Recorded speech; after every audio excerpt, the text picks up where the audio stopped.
1811 यही consumer helpline. जागो ग्राहक जागो।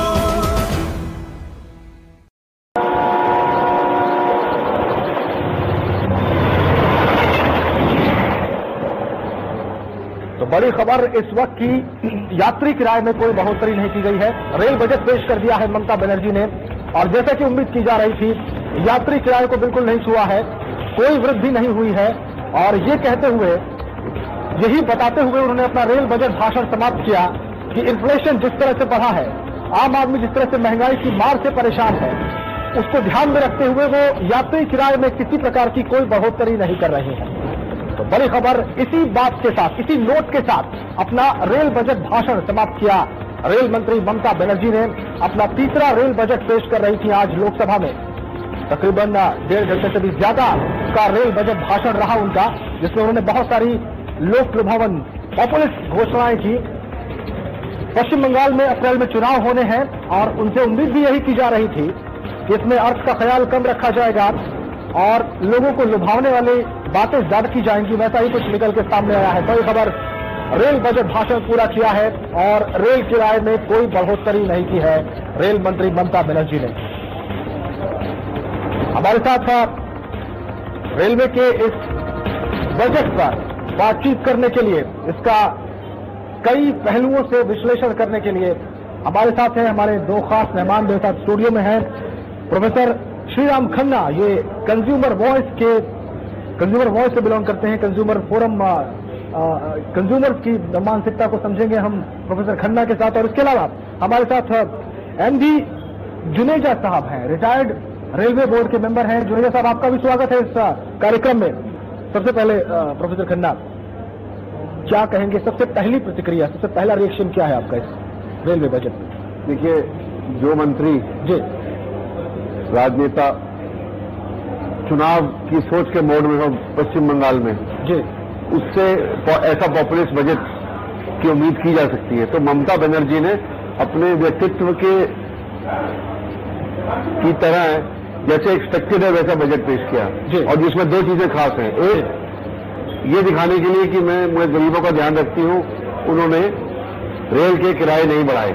तो ये उनको मैं धन्यवाद देना चाहूंगा, क्योंकि इस समय जो मुद्रास्फीति है वो बढ़ रही है और आम आदमी की कमर पर बोझ बढ़ा हुआ है इन्फ्लेशन का। तो उस सिचुएशन में यदि एक भार वो और डाल देती तो मुश्किल हो जाती। चलिए प्रोफेसर खन्ना, बिल्कुल ठीक बात है। दूसरी सबसे महत्वपूर्ण बात यह है कि इन्होंने सेवाओं का विस्तार किया है।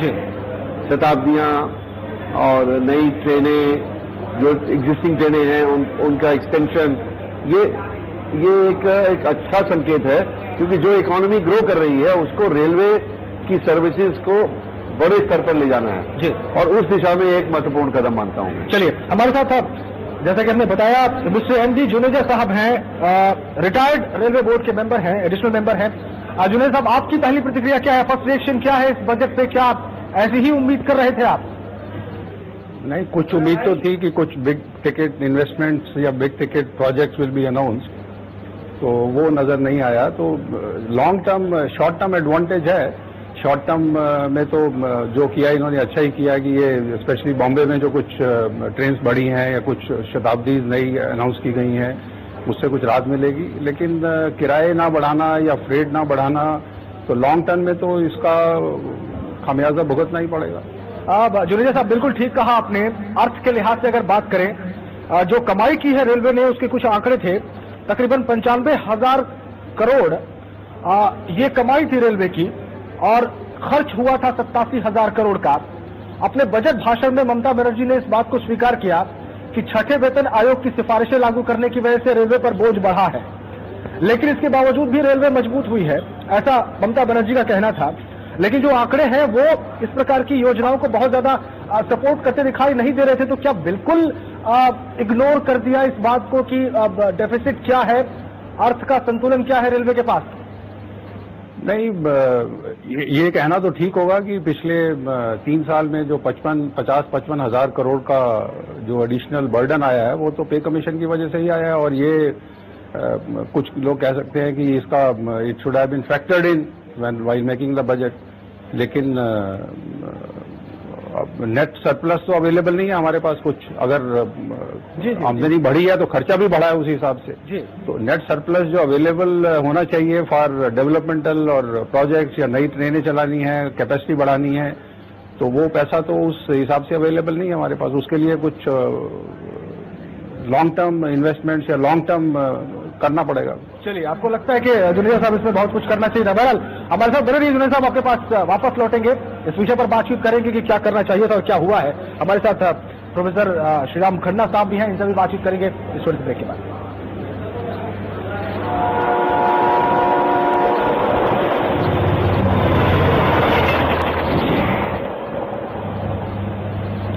नोक झोंक के बीच आखिर ममता ने लोकसभा में रेल बजट पेश कर ही दिया। इस रेल बजट की सबसे खास बात यह रही कि इस बार भी यात्री किराया नहीं बढ़ा। रेल बजट पेश करते हुए ममता बनर्जी ने कहा कि किसी भी श्रेणी की यात्री किराए में वृद्धि नहीं की जाएगी। रेल मंत्री ने कहा कि तमाम अड़चनों के बावजूद रेलवे विकास कर रहा है। रेल बजट में ममता ने कई लोक लुभावन योजनाओं का भी ऐलान किया। यात्रियों की सुविधा के लिए 9 दुरंतो ट्रेन चलाने की घोषणा की गई है। 17 ट्रेनों के फेरों में बढ़ोतरी होगी। 56 एक्सप्रेस ट्रेनों का विस्तार किया गया है और 3 नई शताब्दी ट्रेनें भी चलाई जाएंगी। दिल्ली से जयपुर तक डबल डेकर ट्रेनें चलाई जाएंगी और मुंबई में उपनगरीय सेवा में 47 नई ट्रेनों को शामिल किया गया है। वहीं चेन्नई को 9 ट्रेनें मिलेंगी। दिल्ली गाजियाबाद को 2 EMU का तोहफा मिला है। छात्रों के लिए नई रेलगाड़ियां चलाई जाएंगी। कोलकाता मेट्रो का विस्तार करने का ऐलान किया गया है। 28 रेल लाइनों को डबल ट्रैक बनाया जाएगा। रेल मंत्री ने यह भी कहा कि 16,000 पूर्व सैनिकों को रेलवे में नौकरी दी जाएगी और इसके अलावा RPF में 13,000 भर्तियां की जाएंगी और रेलवे के विकास के लिए प्रधानमंत्री रेल विकास योजना का ऐलान किया गया।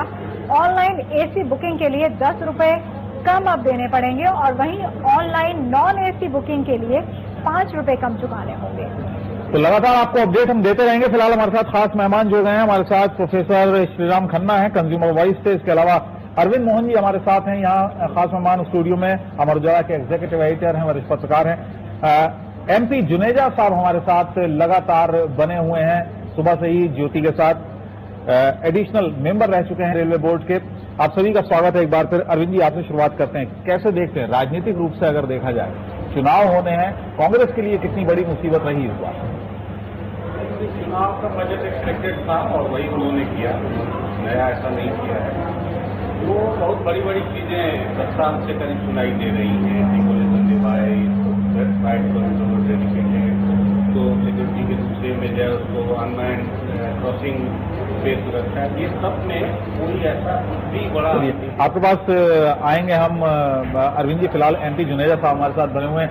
MP जुनेजा साहब, लगातार आपसे हमारी बात हो रही थी जिस पर यह भी हो रहा था कि घोषणाएं हो जाती हैं लेकिन अमल में कुछ नहीं आता है या इंफ्रास्ट्रक्चर इतना होता नहीं है और ट्रेनों की इतनी घोषणा हो जाती है और ट्रेनें चलती भी हैं लेकिन दुविधा होती है, असुविधा होती है। आखिरकार यात्रियों को 57 नई ट्रेनों का ऐलान किया गया है। कैसे देखते हैं आप, कब तक अमल में आएंगी और क्या क्या परेशानियां होंगी और क्या क्या इंफ्रास्ट्रक्चर खड़ा करना पड़ेगा रेलवे?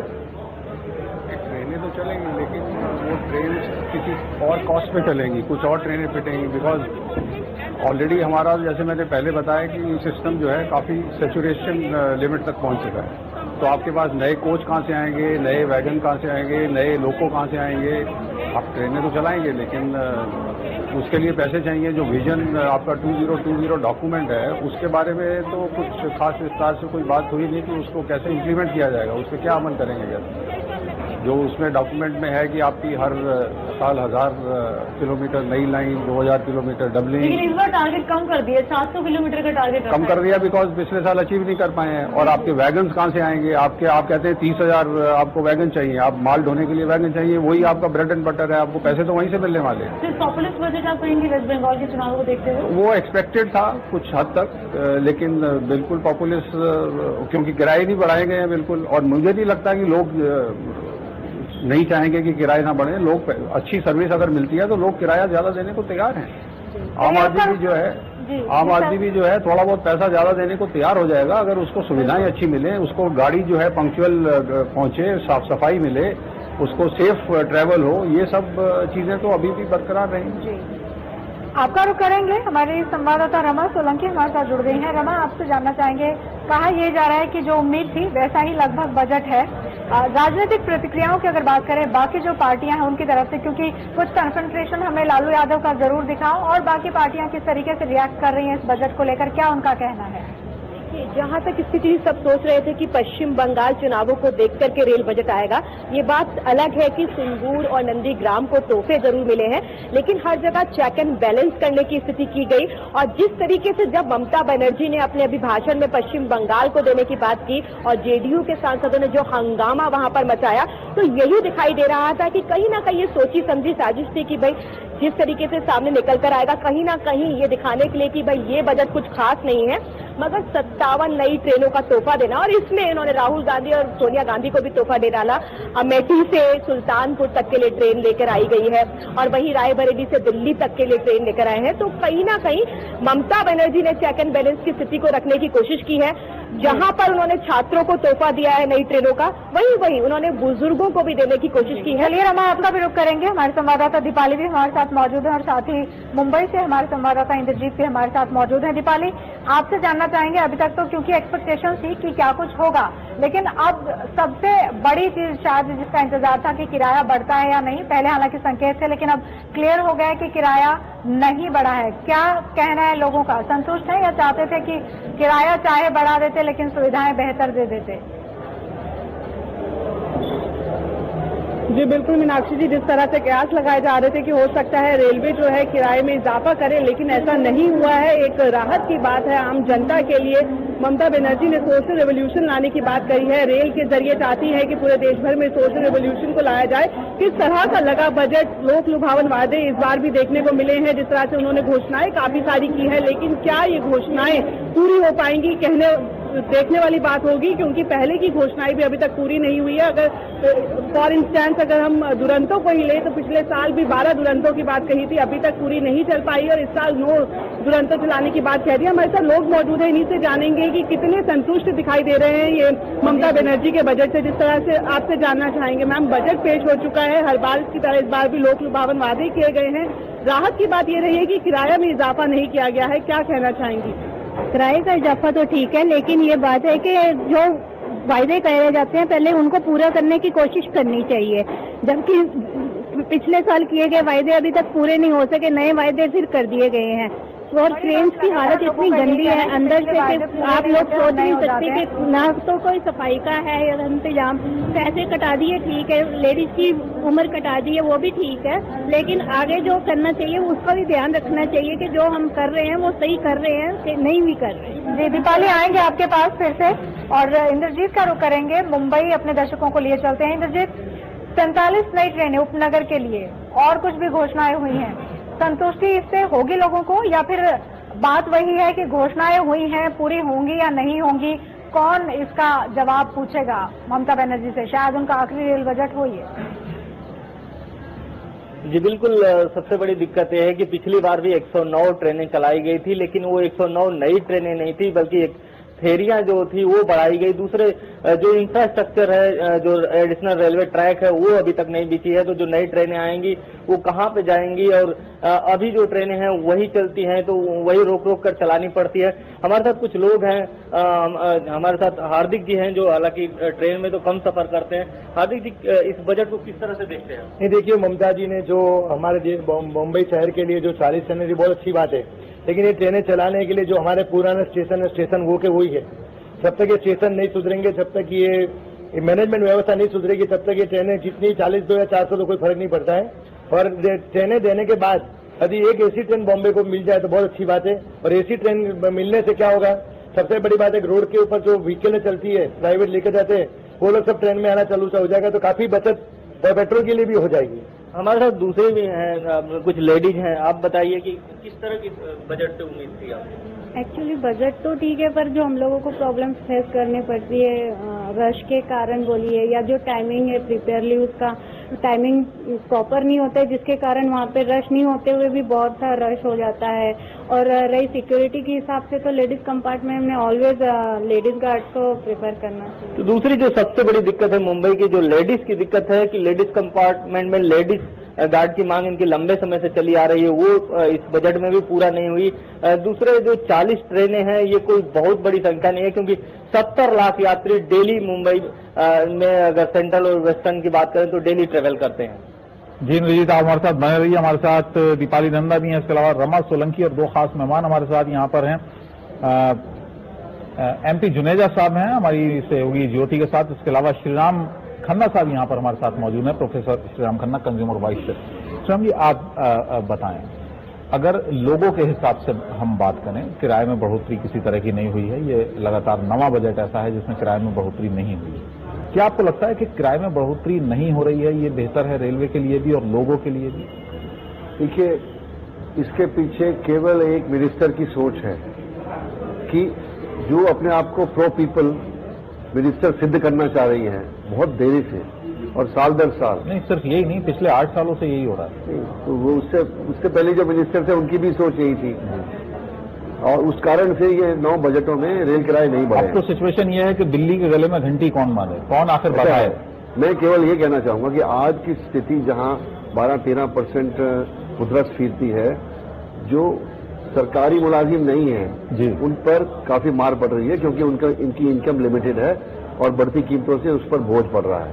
और ऐसी स्थिति में रेल किराए ना बढ़ाकर मंत्री ने सूझबूझ का परिचय दिया। पर मैं ये भी मानता हूं कि ये एक एक्सट्रीम भी सिचुएशन हो गई है और उनका दोष नहीं दे सकता, क्योंकि वो अगले साल इन्होंने इलेक्शन फेस करने हैं और वेस्ट बंगाल कॉन्स्टिट्यूंसी सारी इनकी तरफ देख रही है कि भाई ये मिनिस्टर का क्या कॉन्डक्ट है। और ऑपोजिशन के लोग भी जानते हैं कि ये इस तरह क्यों कर रही है और सबको विदित है। ये के लिए और लाइन्स हो सकती हैं, ट्रेन ज्यादा कर सकती हैं, तमाम चीजें हैं जो वो कर सकती हैं। वो तो उन्होंने करी है, नहीं वो तो करी है, उस पर उन्होंने रिएक्ट भी किया उस तरीके से जब शोर हुआ है। उनको डर है कि किराए बढ़ाएंगे तो जो उनके विरोधी हैं पश्चिम बंगाल में, जो वाम मोर्चे वाले, वो उनके पीछे बखेड़ा खड़ा कर देंगे और उनको चुनाव में नुकसान ना हो जाए, ये शायद इससे वो घबराती होंगी।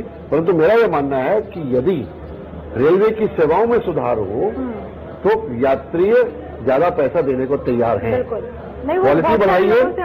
क्वालिटी बढ़ाइए, साफ सुथरी रखिए, खाने पीने का अच्छा इंतजाम कीजिए, सुविधाएं दीजिए, ट्रेन टाइम पे चलाइए, टाइम पे पहुंचाइए।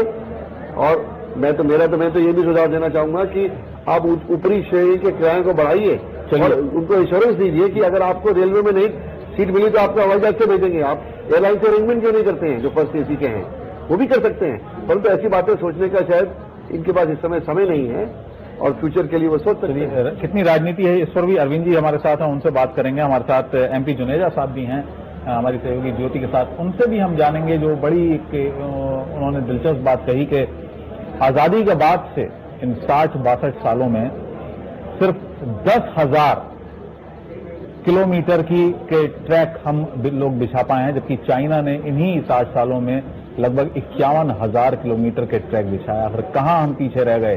इतना बड़ा रेल नेटवर्क भारत का कहा जाता है, पूरी दुनिया में माना जाता है, आखिर कमी कहां रह गई? इस पर चर्चा करेंगे एक छोटे से ब्रेक के बाद।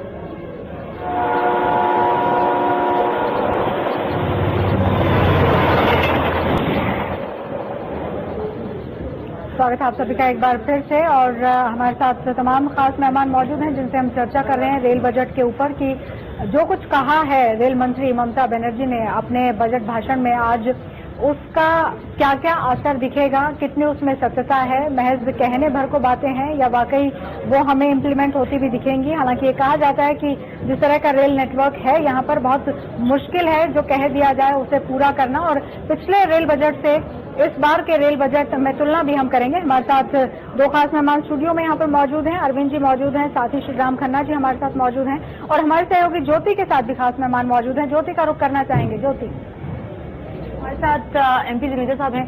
सर, 2020 विजन को देखते हुए आपको लगता है कि ये घोषणाएं की गई हैं या सिर्फ लोगों को टॉफिस दी गई हैं और विजन गायब है यहाँ से? हाँ, मेरे हिसाब से ये प्रो पीपल बजट कहते हैं कि, लेकिन pro people may be in the short term, but in the long term even people will suffer, because जो हालत अभी चल रही है और कोई long term big ticket investment या big projects have not been announce, या डीएफसी के बारे में बात नहीं की गई है। What will happen to the dedicated freight corridor जो कि 2005 में अनाउंस हुआ था, 2012 तक बनना चाहिए था। और ये बहुत अचंभित करने वाली बात है।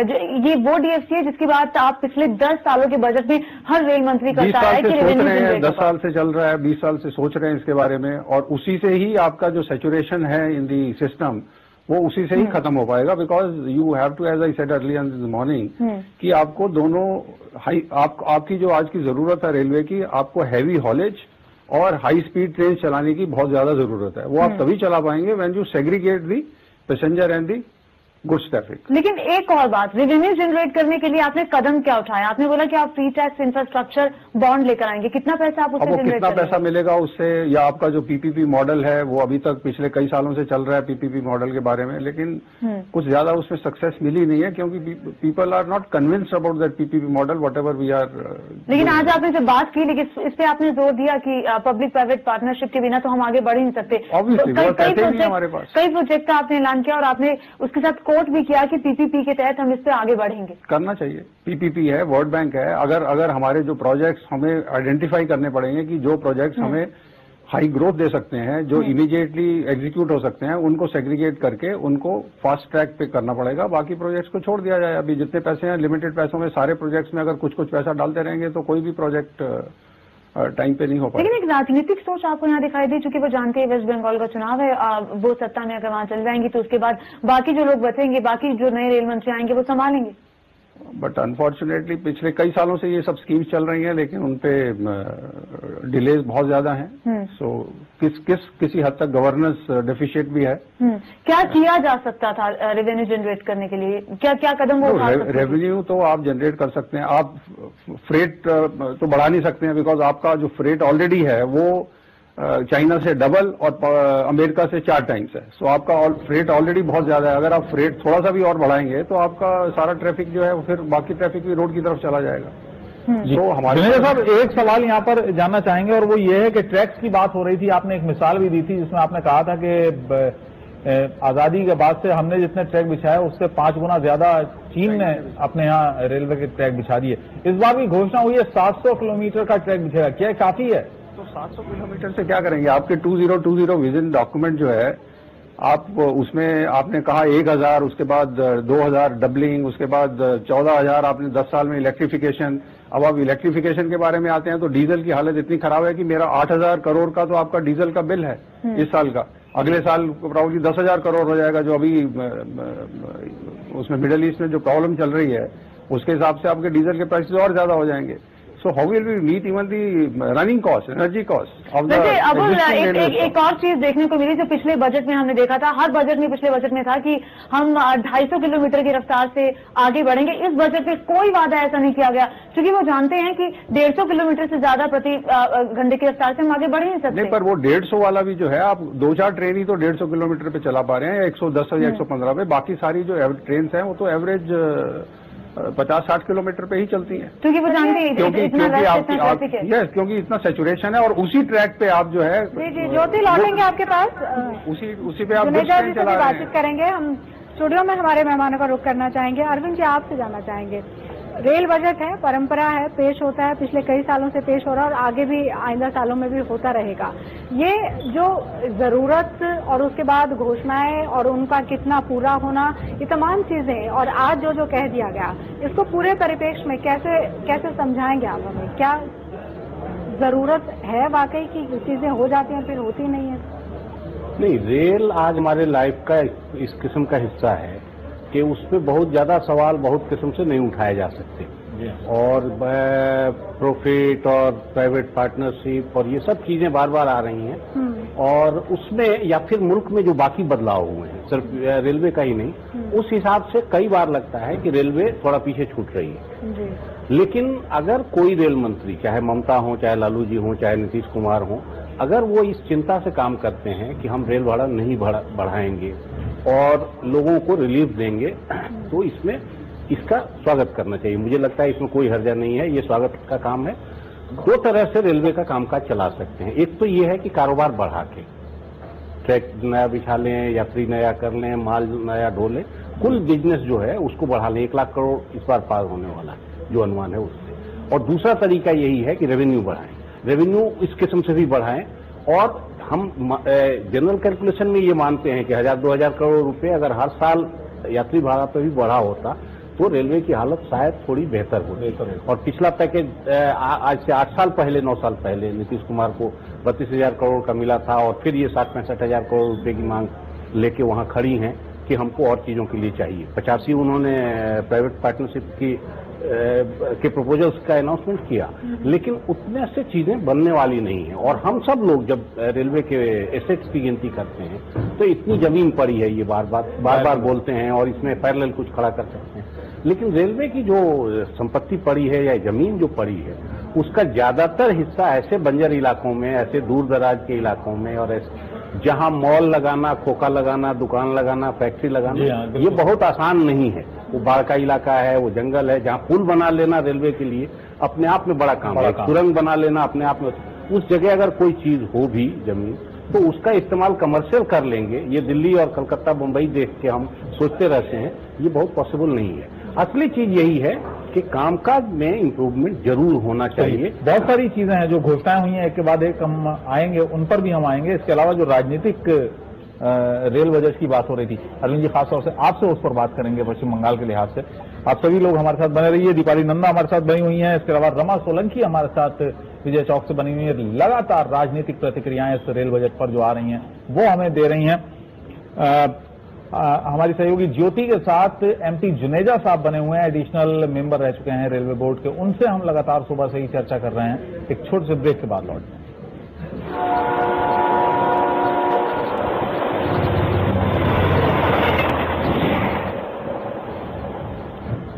स्वागत है आप सभी का एक बार फिर से।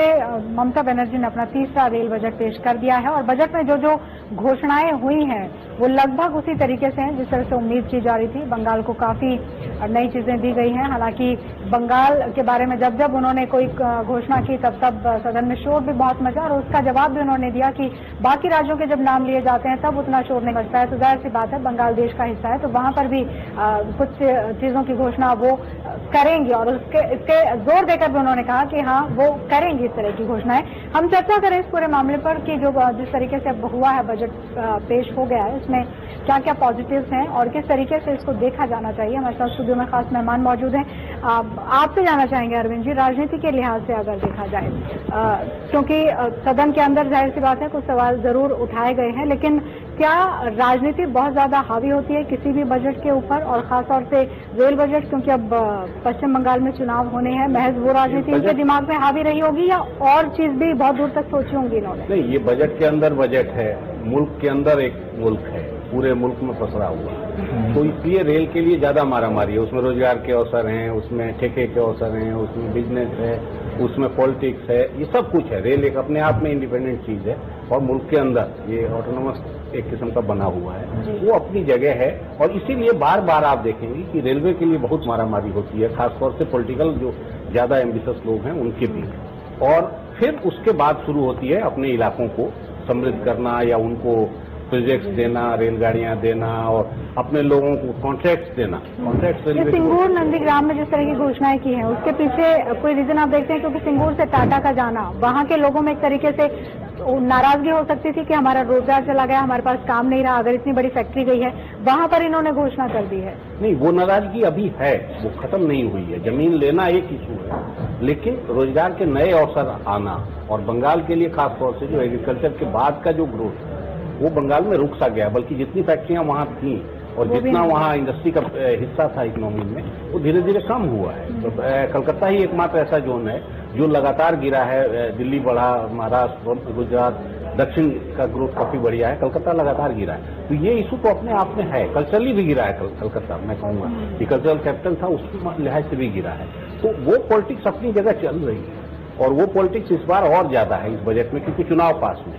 लेकिन मुझे एक चीज थोड़ी और, अब वो बहुत बारीकी से बजट को देखने में पता लगेगा, मुझे कहीं ना कहीं इसमें कश्मीर, पूना, मद्रास, चेन्नई, इसका एक गठजोड़ जो एलाइज हैं कांग्रेस के, उनका एक किस्म का उनकी सुनवाई मुझे लगा इस बजट में ज्यादा डिटेल देखने में पता कि उनकी सुनवाई शायद ज्यादा हुई है बाकी और किसी की तुलना में। तो एक पॉलिटिक्स कलकत्ता के साथ यूपीए की पॉलिटिक्स भी, उसके अंदर की एक पॉलिटिक्स भी बजट में है।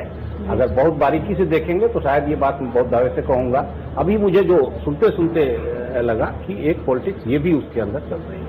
नॉर्थ ईस्ट पे भी शायद ममता की नजर है, कांग्रेस उस पॉइंट पे कमजोर है, तो नॉर्थ ईस्ट पे भी ममता को लगता है कि उस तरफ का इलाका हम पसंद करते। चलिए हमारे साथ बने रहिए अरविंद जी। हमारे साथ हमारे से देव भी जुड़े हैं, बहुत सारे लोग उनके साथ हर वर्ग के हैं, उनके पास चलेंगे। उससे पहले मुंबई हम चलेंगे, इंद्रजीत हमारे साथ जुड़े हुए हैं। इंद्रजीत, मुंबई में जो समस्या की बात हो रही थी, खास तौर से जब जब वहां पर रेलवे ट्रैक पर कुछ गड़बड़ होती है बरसात के वक्त में या कोई और आपदा होती है, उस वक्त में रेल यातायात पूरी तरह से ठप हो जाता है और कहते हैं मुंबई की लाइफ लाइन जो है जब रुक जाती है तो वहां पर बड़ी हाहाकार मचता है वहां पर। तो ऐसे में क्या उम्मीद लोग कर रहे थे कि इन आपदाओं से बचने के लिए रेलवे को, लोकल को बचाने के लिए कोई ना कोई घोषणा होगी, जो नहीं हुई? जी बिल्कुल अबुल जी, जो लोगों की उम्मीद थी कि रेलवे को के सुधार के लिए कुछ काम होगा, इसके अलावा कुछ नई ट्रेनें मिलेंगी, क्योंकि 70 लाख यात्री डेली सफर करते हैं तो काफी दिक्कत होती है। खासकर बरसात के दिनों में जब रेलवे आधा एक घंटे रुक जाती है तो स्टेशनों पर इतनी भीड़ हो जाती है कि लोगों को काफी दिक्कतों का सामना करना पड़ता है। आप बताइए किस तरह की उम्मीद रखे थे कि रेल बजट से? नहीं, रेलवे बजट में हमको सबसे ज्यादा उम्मीद ये थी जो रेलवे की जो पंक्चुअलिटी है, जो टाइम पे ट्रेनें बराबर नहीं चलती, वो ट्रेनें टाइम पे चले। आप देखो, आप कभी अंधेरी से चर्चगेट जाओ, लोकल में जाओ या फास्ट में जाओ, दोनों बराबर पहुंचेगी। लोग पूछते हैं कि लोकल और फास्ट में डिफरेंस क्या होता है, तो लोकल ट्रेन पे रुकती है, प्लेटफॉर्म पे रुकती है, और फास्ट ट्रेन दोनों स्टेशन के बीच में रुकती है। तो ये जो पंक्चुअलिटी का जो अभाव है वो उसके ऊपर ममता जी को ध्यान देना चाहिए और जितना हो सके इतनी ज्यादा फैसिलिटी शहर को मिले, क्योंकि मुंबई शहर की ये लोकल ट्रेन एक जान है, एक जिंदगी है और आम लोगों की एक जिंदगी है। सबसे ज्यादा बहुत बहुत शुक्रिया मुंबई वाला, इसलिए उम्मीद भी। इंद्रजीत, बहुत बहुत धन्यवाद। हम लगातार अपडेट आपसे लेते रहेंगे, क्या उम्मीदें थी और क्या अब राय रखते हैं लोग रेलवे बजट को लेकर। बहुत बहुत शुक्रिया हमसे बात करने के लिए और आपके साथ जो मेहमान थे उनका भी बहुत बहुत धन्यवाद। आगे बढ़े उससे पहले आपको दिखाते हैं प्रधानमंत्री की प्रतिक्रिया आ चुकी है। प्रधानमंत्री ने क्या कहा रेलवे बजट पर, आइए सुनते हैं।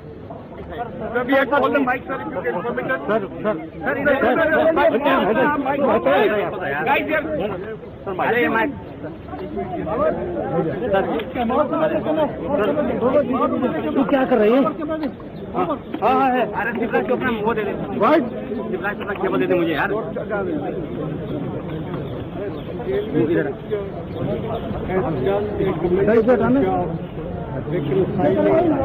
various claims and expectations. It is a common man's budget with a wide increase in freight and passenger fares. Thereby, it will help to weaken the soft elements of inflationary expectations.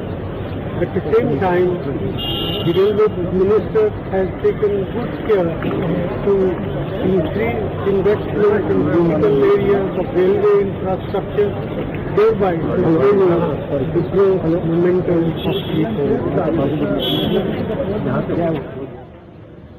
हमारे साथ सभी मेहमान बने हुए हैं। हमारे साथ दीपाली नंदा हमारी संवाददाता बनी हुई है नई दिल्ली रेलवे स्टेशन से। इसके अलावा रमा सोलंकी हमारी संवाददाता विजय चौक से बनी हुई है।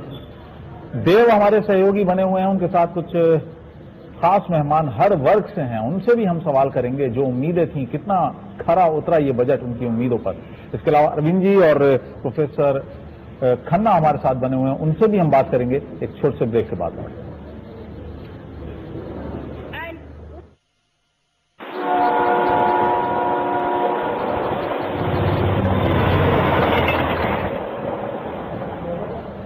स्वागत है आप सभी का एक बार फिर से। और रेल बजट पेश होने के बाद हम चर्चा करें कि किस तरह का ये रेल बजट है, किस वर्ग के लिए, किस राज्य के लिए, क्या कुछ खास इसमें निकल कर आया है और आम सहमति भी क्या है लोगों की और वो क्या खुश है इस बजट से, ये भी हम बात कर रहे हैं। और साथ ही राजनीतिक प्रतिक्रियाएं किस तरह की आ रही हैं वो भी हम जान रहे हैं। हमारे संवाददाता रमा सोलंकी का रुख करते हैं, उनके साथ एजाज अली फिलहाल मौजूद है। रमा, क्या कहना है एजाज अली जी का? रमा, सुन पा रहे हैं आप हमें? अच्छा, हमारी आवाज रमा तक नहीं पहुंच रही। देव हमारे साथ हैं, देव के साथ काफी लोग वहां पर मौजूद हैं, हर वर्ग से लोग मौजूद हैं। देव, क्या कहना है बजट के बाद? बजट से पहले हमने लोगों को सुना क्या क्या उम्मीदें थी और क्या राय वो रेलवे के बारे में रखते थे, अब क्या कहना है लोगों का रेलवे बजट के बाद? वो ज्यादातर युवा है और सबसे पहले उनसे जानते हैं कि बजट का अर्थ उन्हें पता है या बजट नाम का मतलब उन्हें पता है कि नहीं पता है। आप ही बताइए कि बजट चीज समझते हैं आप, क्या चीज होती है? जी नो। आप बताइए। बजट समझते हैं आप? जी नहीं। आप बताइए, रेलवे बजट का मतलब समझ रहे हैं आप? रेलवे बजट का मतलब मुझे पता है, बताइए। रेलवे बजट वो चीज होती है जिसमें सरकार तय करती है कि इस वर्ष हम रेलवे के लिए कितना पैसा खर्च करेंगे। देव, जाहिर सी बात है टेक्निकल जो चीजें हैं वो शायद लोग ना समझते हों। मीनाक्षी, लेकिन अब जो समझ रहे हैं रेलवे बजट को उनसे जानने की कोशिश करते हैं कि वो कितने संतुष्ट हैं और कितने असंतुष्ट हैं। जी, हम लौटेंगे आपके पास देव और इन लोगों से भी बातचीत करेंगे। रमा जुड़ गई हमारे साथ और उनके साथ एजाज अली जी भी हैं।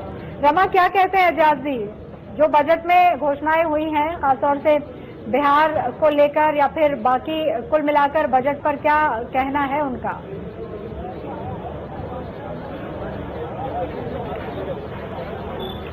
रमा, आवाज सुनिए आपको हमारी? हाँ, मुझे आपकी आवाज आ रही है। जी रमा, हम आपसे ये जानना चाह रहे थे किस तरह के रिएक्शंस मिले हैं मेरे साथ इस समय जेडीयू के पूर्व सांसद हैं। काफी हंगामा हुआ और जेडीयू ने ही हंगामा किया अंदर। रेल बजट को लेकर इतना हंगामा क्यों बरपा? देखिए, सबसे बड़ी चीज तो ये है कि जो पिछले दफा जो रवैया ममता जी का था बजट में, वही रवैया इस बार भी रहा और ये साबित उन्होंने कर दिया कि उनकी निगाहें कहीं हैं और निशाना कहीं और है। और इस बार तो ये भी देखा गया है कि पिछले एक साल में ये सारे देशवासियों को भी इस बात का एहसास है कि भले इन्होंने रेल मंत्रालय का जिम्मेदारी लिया लेकिन उसको निभाया नहीं इन्होंने। सिर्फ आप लोगों का वहाँ पर ये कहना था कि बिहार को लेकर के नजरअंदाज किया गया है, लेकिन लालू के टाइम पे बिहार को बड़ी सुविधाएं दी गई थी, तो ये क्या परंपरा बन चुकी है? देखिए, ये बात सही है कि लालू जी जब रेल मंत्री थे उस वक्त बिहार को परियोजनाएं बहुत गई थी।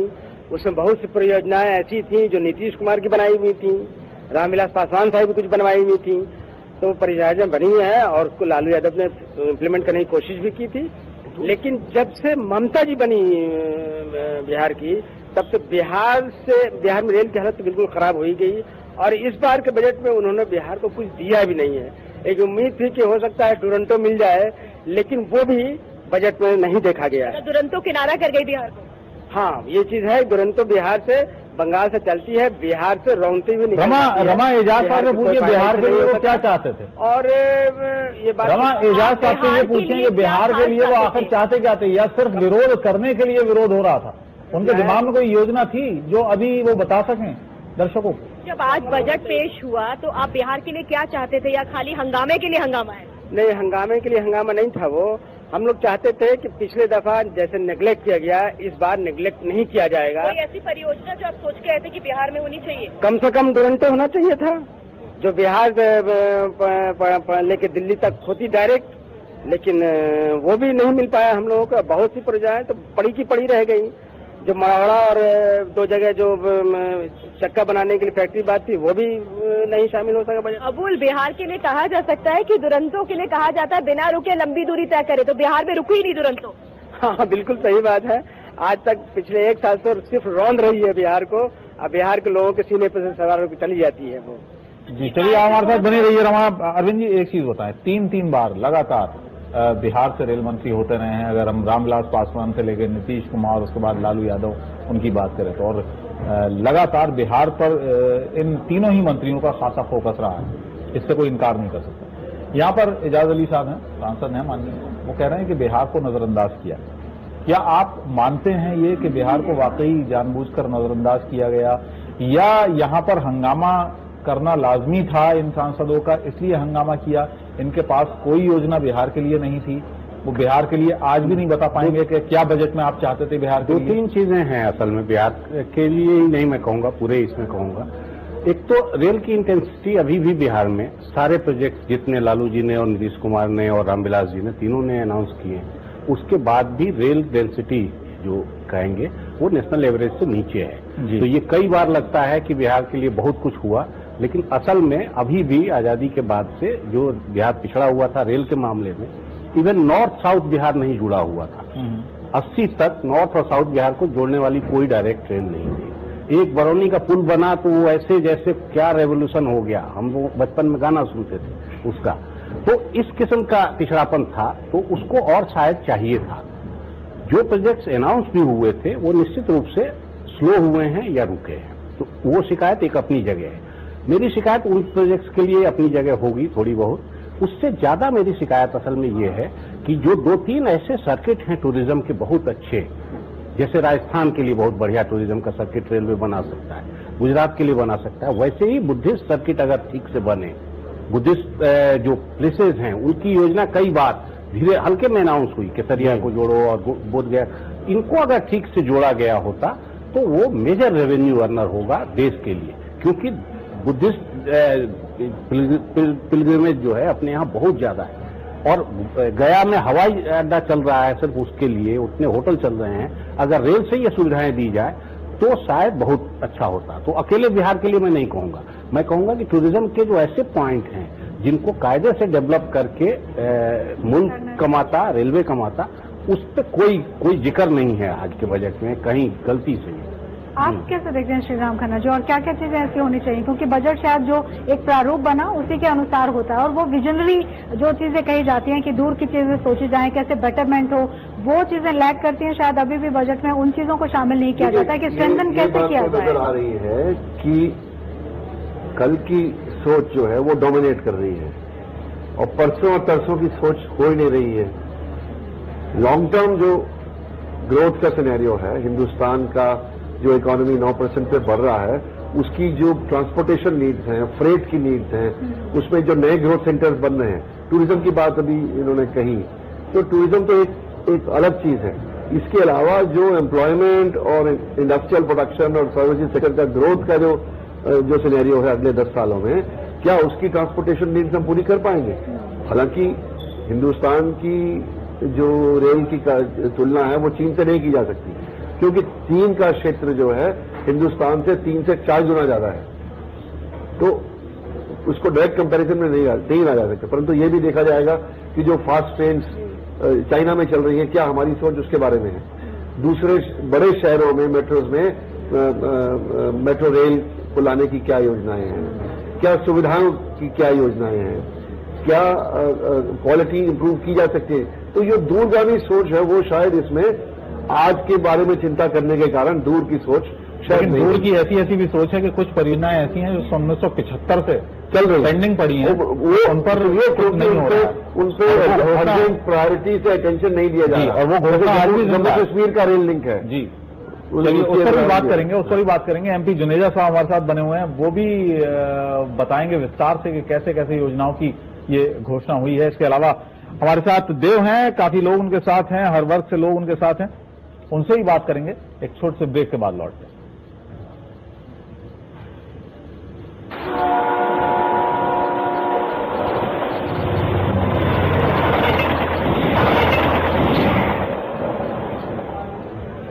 स्वागत है आप सभी का एक बार फिर से, और हम चर्चा कर रहे हैं रेल बजट के बाद में कि क्या कुछ हासिल हुआ है, किसको क्या मिला है। और जाहिर सी बात है, जब रेल बजट है तो नई ट्रेनों की घोषणा उसमें होनी ही थी, और आज भी कई नई ट्रेनों का ऐलान हुआ है, और ये जानने के लिए हम रुक करेंगे रिमझिम का। तो मीनाक्षी एक बार फिर से बता दें अपने दर्शकों के लिए कि कई ट्रेनों का ऐलान किया है ममता बनर्जी ने, लेकिन खासतौर पर कुछ अगर ट्रेनों की हम बात करें, पश्चिम बंगाल को बड़ा तोहफा दिया है। 9 दुरंतो ट्रेनों को चलाया गया है और चलाया जाएगा, और साथ ही 2 शताब्दी ट्रेनों का भी ऐलान किया गया है, और भी कई पैसेंजर ट्रेनें हैं, कई EMU ट्रेनें हैं जिसका ऐलान किया है आज ममता दीदी ने। और देखना होगा कि ये कितनी जल्दी इस पर इम्प्लीमेंट भी वो करती हैं, क्योंकि हम पिछली बार देख चुके हैं कि ऐलान तो बहुत सारी ट्रेनों का हुआ था, लेकिन कम ही इम्प्लीमेंट हो पाए थे जी। और ये हर बार देखने को मिलता है, ये शिकायत हर बार रहती है, जिस राज्य के लिए या जिस जगह के लिए ट्रेन की घोषणा की जाती है, लोग जाहिर सी बात है खुश होते होंगे और ये इंतजार करते होंगे कि कब ये उनका इंतजार खत्म हो, कि वो उसकी सुविधा ले पाएं, उनके नजदीक से ट्रेन होकर अगर गुजरे तो उसका वो लाभ ले पाएं, लेकिन ऐसा हो नहीं पाता है। बहुत बारी सिर्फ कहने भर के लिए ही घोषणाएं हो जाती है। जाहिर सी बात है, और और ये जो ग्राफिक्स चल रहे हैं ये हम लगातार दिखा रहे हैं कि रिमझिम के आसपास ही ये रेलवे ट्रैक बनाया गया है। ये ईएमयू ट्रेन दिल्ली गाजियाबाद से, जो ईएमयू ट्रेन दिल्ली के और गाजियाबाद के बीच जो चलती है उनकी फ्रीक्वेंसी बढ़ा दी गई है। दुरंतो एक्सप्रेस पुणे से शुरू होगी, अहमदाबाद के लिए दुरंतो एक्सप्रेस का एक बार फिर से तोहफा दिया है ममता दीदी ने।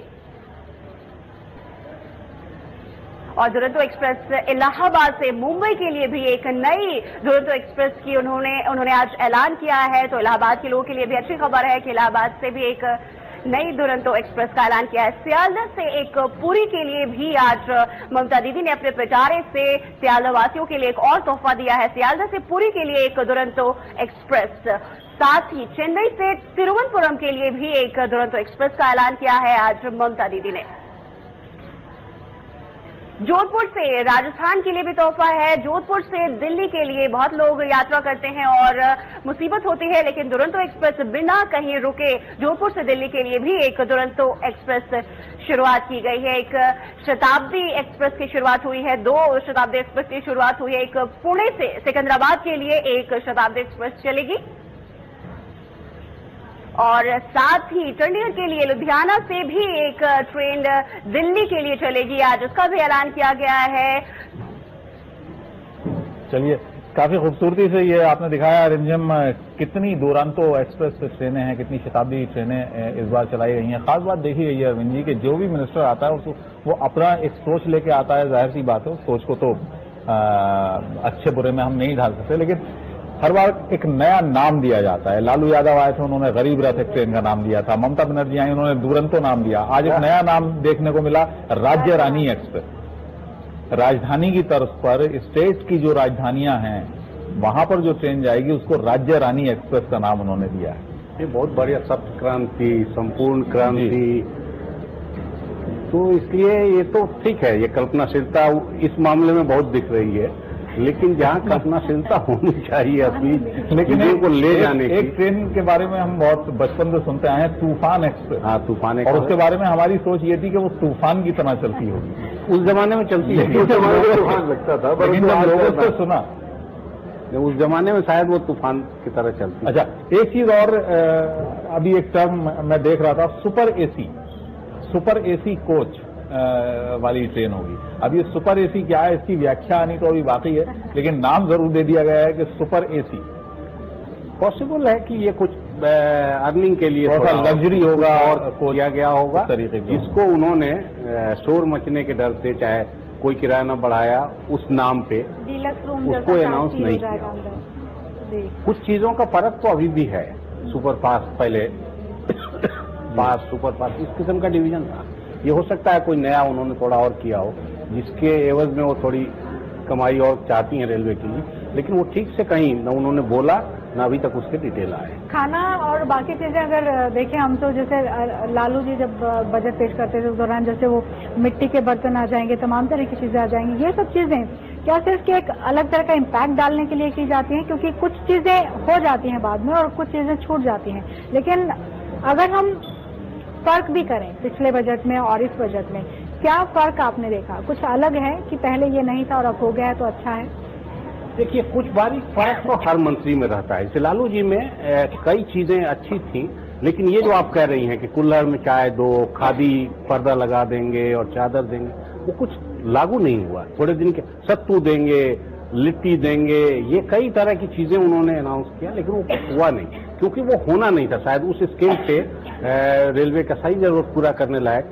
नीतीश जी ने उसमें थोड़ा व्यवहारिक ये काम किया कि करीब कितने 1 करोड़ बोतल शायद रोज वहां खपत है पानी की, तो उनको लगा कि बाहर की कंपनियों का ले आने की जगह हम रेल नीर अपना बनाएं और अपनी कमाई उससे थोड़ी करें। तंबाकू पे रोक है तो उसके लिए थोड़ी कोशिश की। इसमें भी, इनमें भी व्यवहारिकता एक लेवल पे है कि पैसेंजर को परेशान कम करना करें, कमाई कम करें, लेकिन कोई बहुत लंबी सोच वाला मामला इसमें नहीं दिख रहा। अरविंद जी, बहुत बहुत शुक्रिया हमसे बात करने के लिए। हमारे साथ देव हैं, इसके अलावा काफी लोग उनके साथ हैं। रमा सोलंकी हमारे साथ हैं विजय चौक से,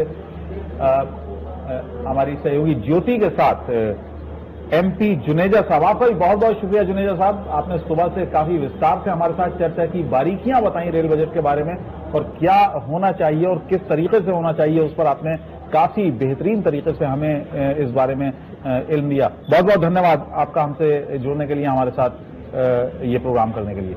एक छोटे से ब्रेक के बाद लौटेंगे, कुछ और पहलुओं पर चर्चा करेंगे इस रेल बजट की।